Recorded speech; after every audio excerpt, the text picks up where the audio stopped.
are. All right, we're live again on the Crooked Spine Show. I'm here with Christina Fontana. She is from Pittsburgh. She is a phenomenal coach. I want to go over information why she's helping people so much. All of us deal with things that we kind of hit ourselves against the wall.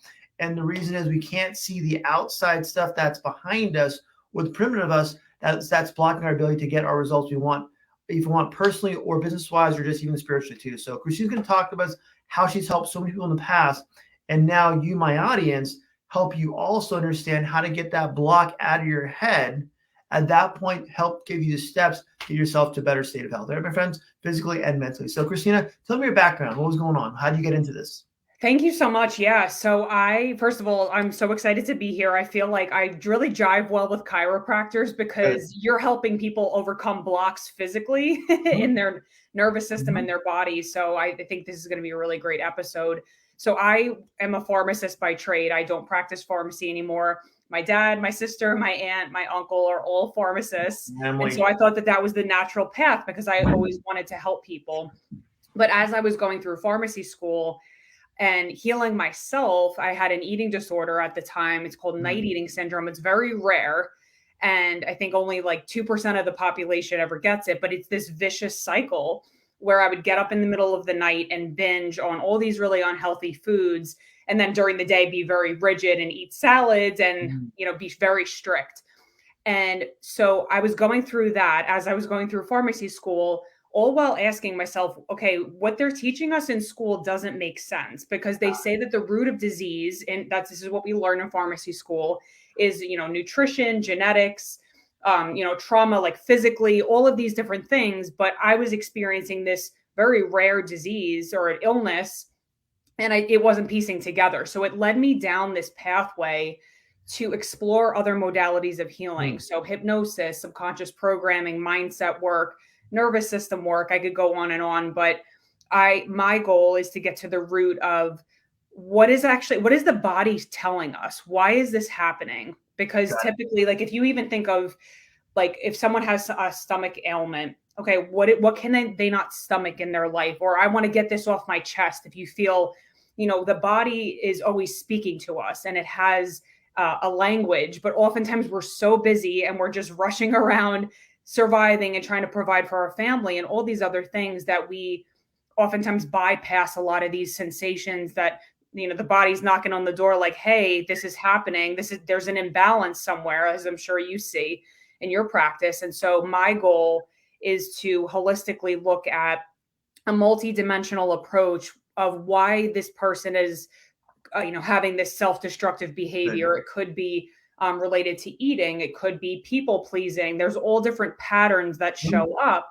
And these are often deeper rooted in, it could be trauma or the self-protective mechanisms that are coming through that are impacting this person's life. And so my goal is to help bring that, like you said, the blind spots into the forefront so that we can help to bring awareness to these patterns and release them so that you can have that breakthrough in your health, life, and well-being. And then, are you a licensed pharmacist now then? Mm-hmm. Good. So, and how did you feel limited as a pharmacist to expand what you want to be passionate about as you couldn't do both? Right. So number one, being a pharmacist, anybody out there watching in my audience, I'm going to be sharing this everywhere. It's very taxing on the pharmacist to work 12-hour shifts. I mean, that's why I have to go see people like you because it's like subluxation, whatever in the in my C5 or whatever it is. I have, neck pain from, just looking down at the prescriptions all day. So it was that part of it was very challenging, but it was also not fulfilling because you see people come in constantly and they're on the same medication. They're not getting better. They're not healing. And because of my own illness, like I said, I started to explore, well, why do people get sick? Why are they not healing? And it's way deeper than just looking at taking a pill, even taking a supplement and all these things that we have to ingest from externally to ourselves. It's almost like you're okay. I like what I do, but it's something I want to do my whole life. I can wake up on Monday and go, I want to do it again, again, again. Right. You're not seeing that progression of someone's health from a sick state to a healthy state. Right. And then was there an answer why that wasn't happening in pharmacy, or was it something where this is what we do and that's it? So pharmacy school, it's here's the condition, here's a drug for it, or surgery or whatever it might be. And they talk about lifestyle modifications. We get one class on nutrition, but it's very Yeah. limited. And so I found that pharmacy in conventional medicine in general is very limited, that it's only looking at certain facets of a human being. Like you used the word spiritual before. We are spiritual beings in a human body. So it's Mhm. not just about physical, it's mental, emotional, spiritual, looking at all of those components. And I think that's really important to look at someone holistically to truly help them heal. It's almost like, and same thing with chiropractic. Some people, some chiropractors even, they just want to adjust the spine and that's it. They call them, I think, straight chiropractors, whatever it is. But some people are, they just want to adjust spine, everything else to figure out itself. I'm more of, hey, like, how I'm going to help you with your spine, but what's your lifestyle like? Do Yep. you want to work out more? Do you want to be able to handle stress of your day? What is your long-term plan? So that way you can get back to work, get back taking your family, taking back where you feel relaxed, you feel less stressed, you feel whole, versus someone that's kind of just limited right now. Absolutely. And your health is your wealth. So Mhm, I mean, what mhm. you do is miraculous. I know that I have such a respect for chiropractors because you're really getting to the root of helping people heal their nervous system and those blocks that get in the way of them being able to function and take care of their grandkids or run around the playground with them, or like that's quality of life for people. So thank you for the work you do. Thank you. But it's almost, but it's limited. Where okay, once that's released, then how are you changing your lifestyle? How are you Right. changing your routine? Right. What's happening psychologically that you can stay there versus having to see me forever just to make you feel okay? I don't Mm, like okay. I want you to feel happy, strong, relaxed, and sleep well. That's my big things in someone's life. If you're not sleeping well, I don't care about your back pain. Why can't you sleep well? What's your stressor making your body not feel like you can actually relax? yeah. That's my A thing. lot of that goes back to the nervous system. We could talk about this all day. Oh, yeah. I love this topic. Well, that's the thing. It's a balance of nervous system to your overall body, physically and psychologically. How do you present that to your clients? Your psychological and physical health being a balanced system, even spiritual too, as three pillars we have to work on together. Versus if one's lacking, that imbalance will make your overall body feel imbalanced all the time. Yeah, I think that it's a stepwise approach. So, whenever you're thinking of habit change, it's gradual changes over time. And so when I start with a client, I can see, okay, what is my top priority? Just like I'm sure that's what Good. you do too. What is it that I need to focus on first that is going to instantly help them have, maybe it's more energy or less pain or whatever that is for them? And I make different recommendations. And I look at, some people, like right now, I have a client who I'm looking at, like her medications, her supplements, her what she's eating throughout the day because she has anxiety. And so Mhm. sometimes, if you have those huge swings in blood sugar, that can manifest as jitteriness, anxiety, if you're eating a ton of sugar without any carb or protein. I mean, there's so many different facets of helping someone restore wholeness, like you said, and feel good and have energy. Well, then being a pharmacist, do you understand that the chemical affects the psychological and the physical, everything, it all works together? Yeah. When you do talk to a client and meet with them and kind of interview them, how much do you go back to their medical history and their medical conversation with their medical doctor? Yeah, that's a great question. So I do kind of I have an intake form where they write out, everything that they, medications and supplements. It's like a whole very comprehensive intake form so that I get a full picture of, what they've gone through, how long they've had the condition, what that looks like. I can definitely partner with their healthcare practitioner to help them communicate, hey, you're on, as an example, like a birth control pill and you're vegetarian, you probably need a B complex Yeah. supplement. So things like that, like, hey, let's partner together. Make sure that you're checking with your doctor before I'm just changing things up because I can't do that myself. So things like that, I think, are really important to have that collaborative, You're agreement. almost able to kind of give them a way to see their healthcare, but also not butt heads with their medical doctor where they want to get the healthcare, but they also want the wellness care too to make sure that's that in balance for their Right. overall body because it's their body. Yeah. And most patients understand you're seeing a doctor to get your help. It's not about the doctor, it's about you. So I had another interview a few weeks ago, same thing, where she helps her clients understand how to talk to your doctor, get the right blood test done, the right work done, the right Yeah. imaging done if need be. At that point, they have to right the root of the cause of the problem, not just kind of continue to mask the issue they're having now. Absolutely. Yeah, I love that. I have to go check. Is that on YouTube? I'm gonna have to go check that one Yeah, out. yeah. It's one with Tara, the one I did last. She's a concierge in Florida, really, really good lady. She knows her stuff, and same thing with yourself too. She has the background. She's a nurse that became a wellness coach because she saw such a frustration with patients not getting the right health care overall, like yourself. You're seeing Right. someone not get healthy, they're just staying not sick, if Right. possible. Yeah. And Absolutely. what is your step process to get the bridge gap between the psychological and the physical with people? How do you communicate that with your clients? How important that connection is between both? I think I try to educate through my content a lot of the time. So I have, Facebook, social media, all of that. So I think that education of understanding and helping people piece together, okay, like it's what you're experiencing makes sense. I think having that compassionate approach, not shaming people and saying like you have this thing and you have these patterns, because it's easy to, you Yeah. know, to say that, but I want to really come from the lens of course this makes sense. Like for me, my trauma manifested because I had abuse from my childhood, and so I understand that my nervous system was just responding to protect me. And I had people, and I work on things all the time, but people pleasing, perfectionism, these patterns manifest in the form of eating disorders, which is what I had, anxiety, putting a lot of pressure on yourself, being a high achiever. And so we want to look at these patterns with compassion and bring your awareness to it, and then help slowly, like I said, gradually make these changes over time so that you don't feel so debilitated by whatever's holding you back. And the steps that you take to get someone there, how do you judge how long that's going to take if someone asks, a client asks, will take months, weeks, Yeah. years?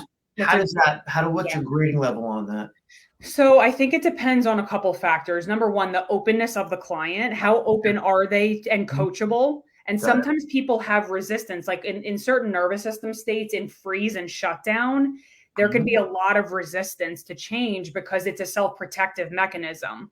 It wasn't safe for them to share their Mhm. feelings or to open up. And so there's all of these different factors. I can't say this is going to be this, that's going to be that. Like you're going to heal next. And I feel like healing is a continual evolution. Like I'm Mhm. still healing, Yes. we never stop. And so I think that it depends on the client. Mhm. Um, and for me, again, like I guess it depends on what they like. They're like it's customized. There's no like straight answer. It's hard to It's say almost that, like but once you get the questionnaire done, then how do I uniquely give you a system for you based on what you're telling me, what's going on, what you need help with? How much is it psychological versus physical action they should change to make their body find a better routine, better habits? I think it's actually releasing the things that they need to in order to accelerate the path forward, because Good. it is some of the psychological, but Yeah. again, I go back to the nervous system because that's really the root of where our trauma is held in the cells of our body. So I think that it's in the releasing that then people can move forward. And I've Good. seen this a lot. I don't know if you've studied Dr. David Hawkins' work, but he talks about the scale Mm, of consciousness. It's about energy. He did kinesiology testing, and he could tell kind of like where someone's energy level was, like if they were in shame or guilt or if they were empowered. I highly recommend looking it up. It changed the way that I look at and practice, good. especially with motivational interviewing and helping people to adapt new behaviors. But he found that at a certain level of energy, these people were healthier and they were empowered in Mhm. their health when they Mhm. took complete responsibility of everything in their life. When they were in these self-destructive behaviors, they were holding on to shame, they had guilt, they had a lot of fear holding them back. And so that's really my approach. Is I look at, okay, let's dig in and see, and I can intuitively do this. That's actually one of my gifts, is I can intuitively kind of see and feel what is it that you're feeling guilty about or ashamed about. That let's bring that to the surface so that you can move up that scale and feel empowered. And that's when they have the level of energy to sustain these habits, these healthy habits. But it's, as an example, if someone's holding on to unworthiness and guilt about their disease state, maybe they're not motivated to go to the gym, even though the practitioner is saying, go do these things, because that level of energy is so heavy and low. So they need to release the guilt in order to move up that scale and then be motivated. So it's not that that's kind of the approach I have. And how do you get someone, I can think of a patient, I have a couple patients like that right now. How do you get them that next energy level to just go to see the benefit of taking action to get yourself healthier? So here's what you can do with motivational interviewing. It's something we learn in pharmacy school. It's a coaching method. You can say to them the pros and cons, like, okay, because there's typically a payoff to staying where they're at. Mm-hmm. As an example, I've seen this before. It's not with everybody, but when someone has excess weight, there is a payoff, because then if they lose weight, they're more visible and they're more seen. And if they had trauma in the past, that's their protective mechanism. They are like, I don't want to be looked at. And so there's sometimes those hidden payoffs of not healing that people are, again, it's a blind spot. It's something that they don't even realize. And so, or the payoff could be, I'm holding on to this resentment because I'm mad at whoever from my past. I'm going to get them because it's gonna get them. Like, no, it's getting you, but it's hard for me to see. Or like they had that quote about anger, like holding on to anger is like drinking poison, or resentment, or whatever it is. Yeah. So it's okay. What is that payoff? And then like looking at what are the pros of letting it go.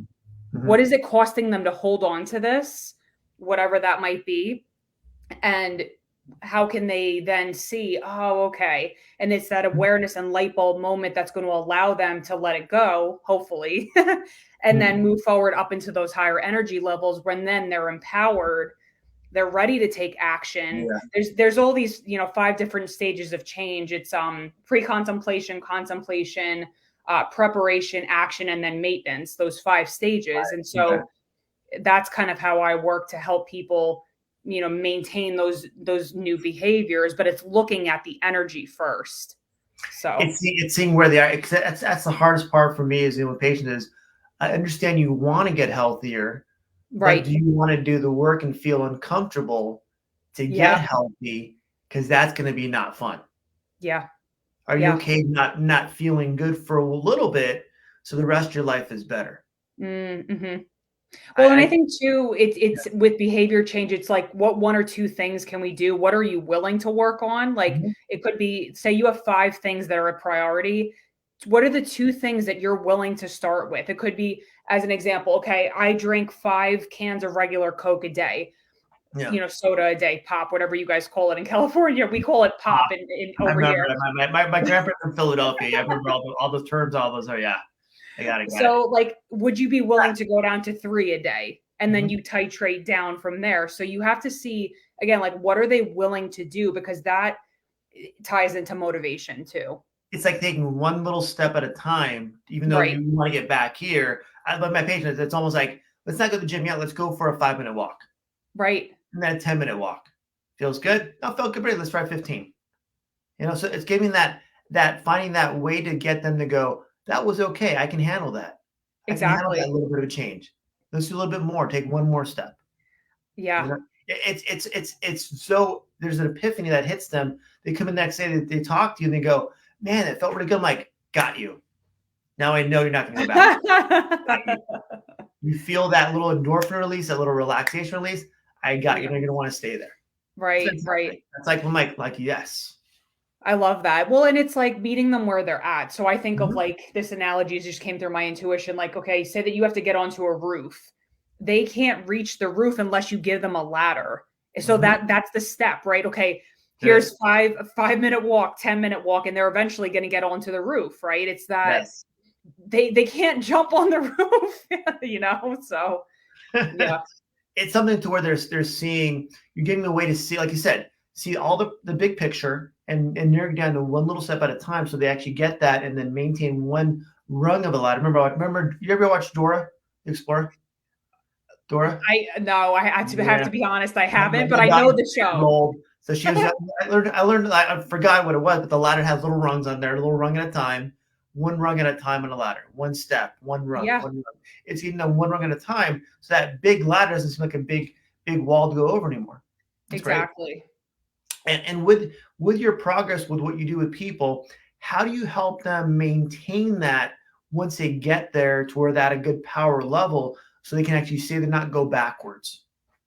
Yeah, well, that's like I said, there's those five. Actually, there's really Mhm. six because there could be relapse, Yeah, where they relapse, fall right. back into old Mhm. patterns.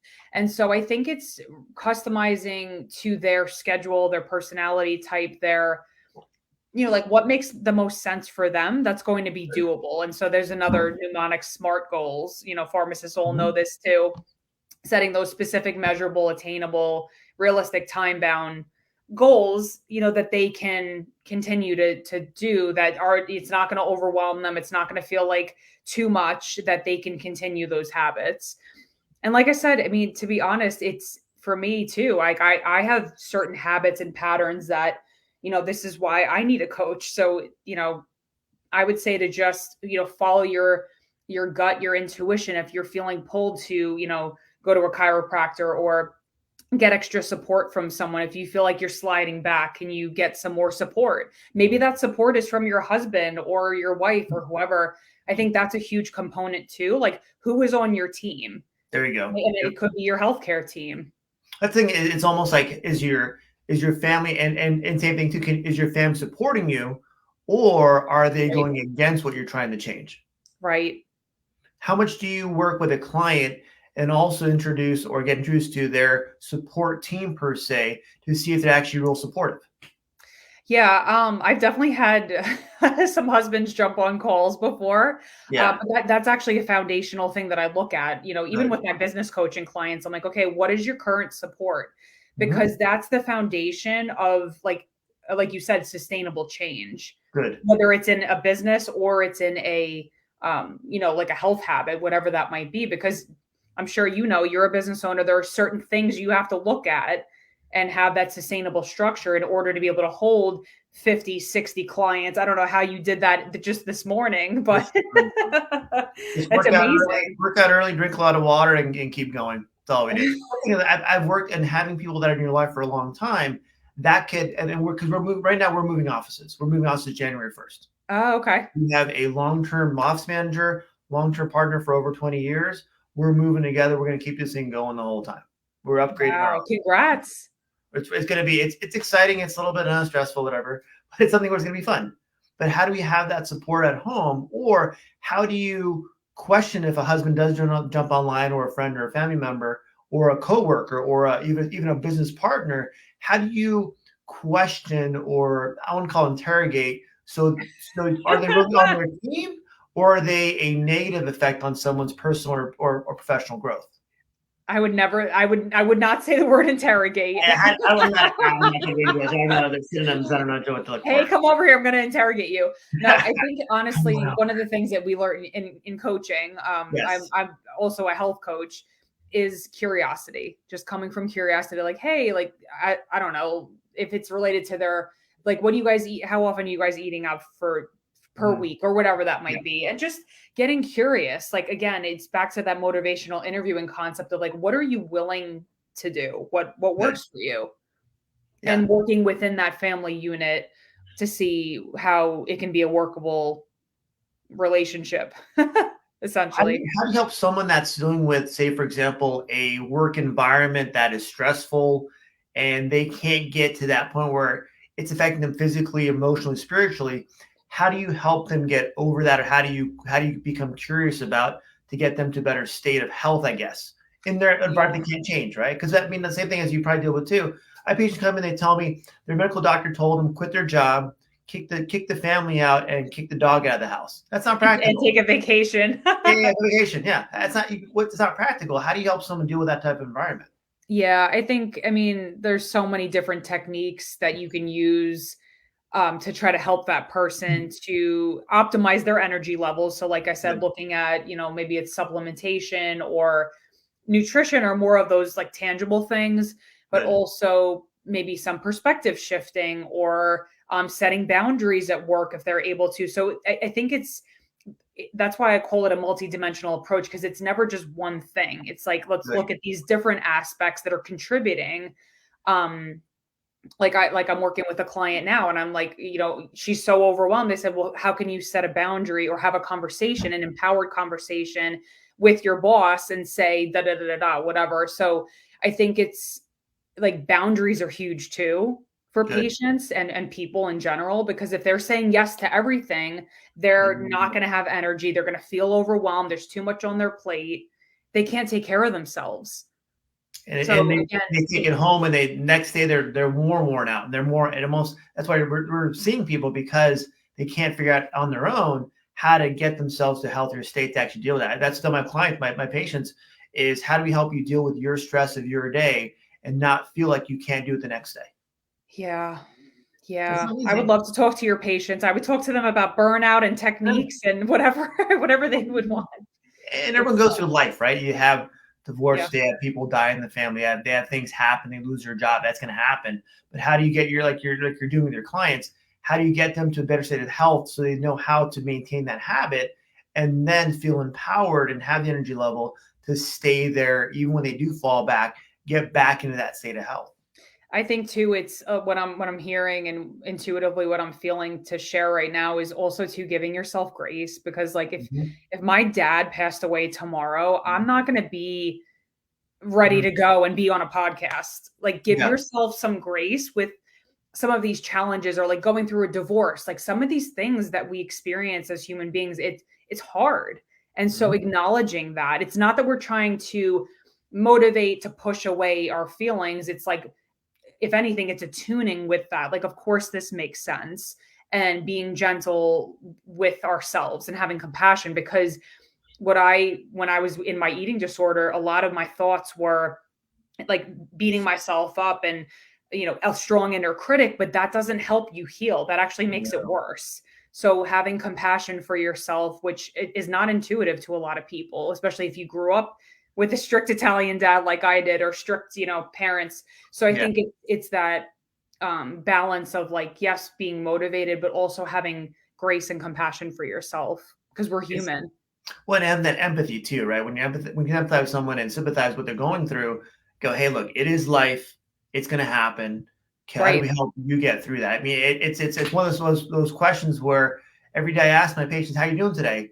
I get that once, 4 or 5 times a year. My family member died. Yeah. I lost this. I have Hmm. someone who has cancer. I'm like, why do I ask the question every day, Christina? Yeah. Because you want to Yeah. help them through that too, right? You want to help them get through that. Even though I'm just their chiropractor, in the moments I'm with them, how do I help them deal with that so they leave a little bit happier, a little bit more relief off their shoulders versus someone, hey, I gotta see you 3 times a week. You gotta make sure you're doing your exercise, make sure you go to the gym every day. No, take a step back, figure out what's your priority, take care of that first, and then to worry about your physical health, getting back Right. getting back to what you need to do. Well, and I think that even if people don't realize it consciously, you are a support, like I said, Mhm. and support allows the nervous system to relax. When you know that you're supported by somebody, it's like, oh, like imagine if, like somebody came into your practice and was like, hey, I'm going to make you dinner tonight, give you a massage. Like, well, you'd be like, oh my God, yeah, like that's Or like, support. hold on, let me take my shoes off and just relax right here. Yeah. So, Where you feel like, okay, now, like you said, the weight's off your shoulders. How do we get them there? How do we get them there? But also, how do you, Christina, with your clients, keep them there so they can check with you if they need to? But once they're there, how do you make sure they maintain, say, a list or a routine so in their head or physically or consciously they can stay that healthier state? What do you normally do?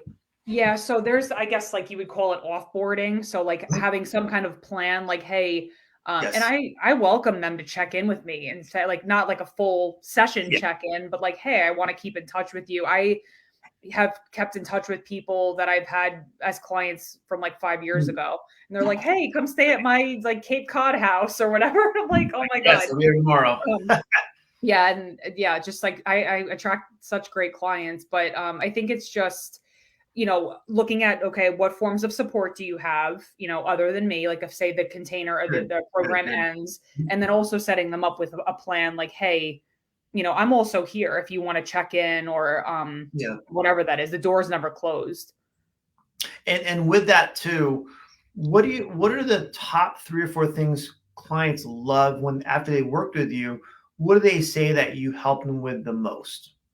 Feeling lighter, that's within the first session. They're like, I immediately feel lighter, because I think that we do hold on to a lot of emotional things Good. that we don't realize impact us, like that resentment from something that happened 30 years ago or a trauma that happened. And I think that I really bring that to the forefront to just inquire and be curious about it. And I do a lot of different like releasing practices, breath work, nervous system work, like I said. But and I think that that's a big thing that people see right away is like they feel lighter, they feel more confident, empowered. Um, and then so much else opens up for them, right? Because it's that ripple effect. Just like Good. with you, if someone doesn't have pain, imagine what they could do. They could go volunteer at whatever they want to do. They could go watch their kids' basketball game, whatever that might be for them. So I think It's it opens up that the ripple effect. the opening up their world to Hmm. things that they were limited. They thought they were limited before, but really are not. They just thought in their mind or their body they couldn't do it. Now you're giving me an opportunity to actually do that and feel comfortable and confident that they can. Correct. Right? It's a transformation. Good. And what Absolutely. and to kind of getting toward the end here, how do you help someone in business? What would they say that you've helped them with in the business perspective? It's the same thing. It's uncovering blocks that they Good. can because you're right here. You're looking at yourself in the mirror. You're like, what? I don't understand why da is not working. And I can come in and say, let's just look with Good. curiosity and see like, okay, how can we optimize this? Maybe there's something that's not working as far as a process in your business that could be so and so is not communicating with this person. Like, where are the gaps? Where are the like practical things, but also the energetic things? Like, how are you showing up as the CEO? Are there certain energetic dynamics? What's going on? So I think that the biggest thing is productivity, profitability that people would see as far Well, as that's probably the end result once you've figured out what's their block to allow them to see that. Okay, now it's my personality blocking it. They have changed mine. At that point, the whole chemistry of the office or right. personalities of the group can actually work at a higher state of mindset. At that point, now I'm not allowing this person to feel like I'm being intimidated, even though they don't think I don't think I am, but intimidating them, even though that's not just my personality. So to communicate between staff members and partners a lot better. Yeah, yeah. I Yes. mean, you're just this. I don't know how 32 minutes just went by so fast, but you're just like a great interviewer, man. I I enjoyed this so much. it's just time. I'm a dinosaur. I'm 49 years old. Done this forever. For almost over 10 years now. A lot of once I understand someone's personality, and I saw some of your videos too. You know your stuff, Christina. This is the biggest thing. When you know your stuff, you can rat it off your head. Boom, boom, boom, boom, boom. It's just getting that out of your in the right questionnaire. So my client, my patients, my audience can actually see that. And in future audiences, so it's going to be on the YouTube everywhere else too, and whatever future social media there is. And that's all it is. As you have them to keep putting stuff out, Kristen, you've done a great job with that. Have fun being a mom, enjoying Thank being a you. mom in Yeah, the future. Enjoy yourself. Enjoy the sleepless nights that I've had in the past. I know. Yeah, Don't tell my husband that. yeah, it's all fun. Remember one time I had a patient come in one time, about to have his baby. He was 100% excited. It's going to be great. I'm like, okay, whatever. It was right before COVID happened. Right before COVID. I'm going to remember so clearly. He comes in a week after he had his baby. Goes, can I go in the back and just sleep for like an hour? So everyone's experience is different, but again, you're gonna have a blast. It's my kids are older now, so I'm done with that stuff. But it was Yep. always fun, no matter how tired or exhausted or emotional I got. So it was great. So Yeah. No, if thank you you, for that. of course, quick, anything. And how do you want to wrap the show? What do you want to tell my audience, future audience, and your audiences too, to help them understand you? I just want everybody who's watching to know that I have been through, like I said, I had that eating disorder for Of course. 7 years, this debilitating, it consumed my entire day and my entire Mhm. life. And so I've never had like a chronic illness or condition, but I can understand the frustration of having this cyclical behavior or this pattern that you feel like you will never get out of. And I want to just let you know that there is hope. There is hope Good. for healing and that Good. you can absolutely heal. You don't have to just be stuck or have medications and feel like you're just swimming in the self-sabotage, you can break through and have a fulfilling life. And then in the show notes, I put all your links in your website, your YouTube, your Instagram, Facebook too. Connect with Christina, do a consultation, see how she can help you off the bat to help you realize, okay, I can get the higher state of physical, mental, spiritual health, and it doesn't take that much work. Yeah. And if you're open and coachable, that's even easier. If not, she'll send you to her friend she doesn't like. She'll send you over there. Thanks for watching. Christina will go in the back room right now, so don't hang up yet. Yep. And thanks for watching, guys. Thank you so much.